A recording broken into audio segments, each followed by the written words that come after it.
अकबर बीरबल की कहानी सोने का खेत। बादशाह अकबर के शयन कक्ष में सफाई करते हुए एक सेवक के हाथ से गिरकर उनका पसंदीदा फूलदान टूट गया। फूलदान टूटने पर सेवक घबरा गया। उसने चुपचाप फूलदान के टुकड़े समेटे और उन्हें बाहर फेंक आया। अकबर जब शयन कक्ष में आए तो उन्हें अपना मनपसंद फूलदान गायब दिखा। उन्होंने सेवक को बुलाकर उसके बारे में पूछा तो डर के मारे सेवक ने झूठ कह दिया कि जहाँ पनाह मैं वह फूलदान साफ करने के लिए घर ले गया था, इस वक्त वो वहीं है। अकबर ने सेवक को तुरंत वह फूलदान घर जाकर लाने का आदेश दिया। यह आदेश पाकर सेवक के पसीने छूटने लगे। बात छुपाने का कोई रास्ता ना देख उसने अकबर को सब कुछ सच सच बता दिया और हाथ जोड़कर माफ़ी मांगने लगा। अकबर फूलदान टूटने की बात पर तो नाराज थे, ऊपर से सेवक के झूठ बोलने से और ज़्यादा नाराज होकर उन्होंने उसे फांसी की सज़ा सुना दी। सेवक गिड़गिड़ाता रहा लेकिन अकबर ने उसकी एक ना सुनी। अगले दिन अकबर ने दरबार में इस विषय को चर्चा का मुद्दा बनाया और दरबारियों से पूछा, क्या आप में से किसी ने कभी झूठ बोला है? सारे दरबारियों ने एक स्वर में इनकार कर दिया। जब अकबर ने बीरबल से पूछा तो बीरबल बोला, जहाँ पनाह हर इंसान कभी ना कभी झूठ बोलता है, मैंने भी बोला है। मुझे लगता है कि जिस झूठ से किसी को नुकसान ना पहुँचे उसे बोलने में कोई बुराई नहीं है। बीरबल की बात सुनकर अकबर गुस्सा हो गए। उन्होंने उसे फांसी की सज़ा तो नहीं सुनाई किंतु उसे अपने दरबार से निकाल दिया। बीरबल तुरंत दरबार छोड़कर चला गया। उसे अपनी चिंता नहीं थी किंतु बिना बात के सेवक का फांसी पर चढ़ा जाना उसे गंवारा नहीं था। वह उसे बचाने की युक्ति सोचने लगा। कुछ सोच विचार के उपरांत उसने घर की जगह सुनार की दुकान की राह पकड़ ली।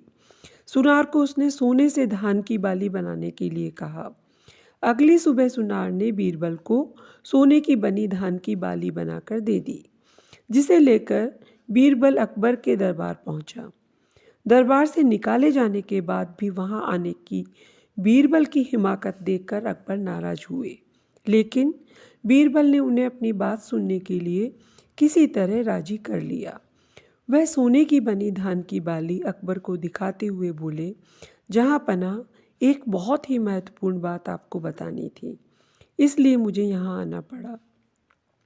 कल शाम घर जाते समय रास्ते में मेरी मुलाकात एक सिद्ध महात्मा से हुई। उन्होंने मुझे ये सोने से बनी धान की बाली देकर कहा कि किसी उपजाऊ भूमि में इसे लगा देना, इससे उस खेत में सोने की फसल होगी। मैंने एक उपजाऊ भूमि खोज ली है। मैं चाहता हूँ कि सभी दरबारी और आप इसे लगाने उस खेत में चलें। आखिर देखें तो कि महात्मा की कही बात सच है या नहीं।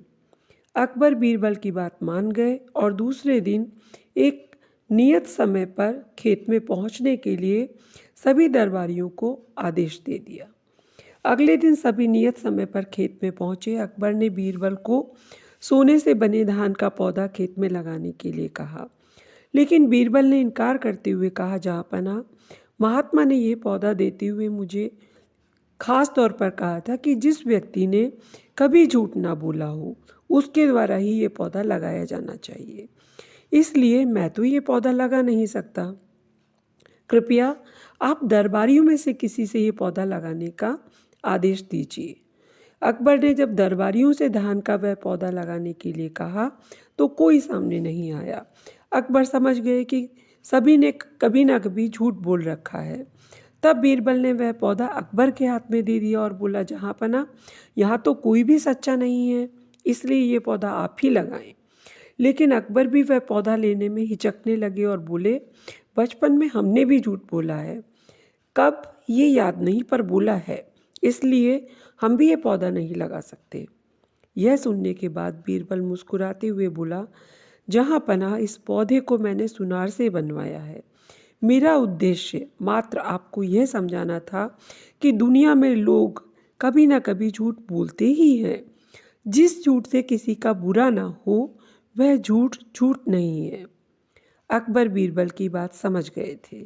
उन्होंने उसे वापस दरबार में स्थान दे दिया और सेवक की फांसी की सज़ा माफ़ कर दी। दोस्तों, आशा है आपको ये कहानी पसंद आई होगी। ऐसी ही कहानियों के लिए चैनल सब्सक्राइब करें। धन्यवाद।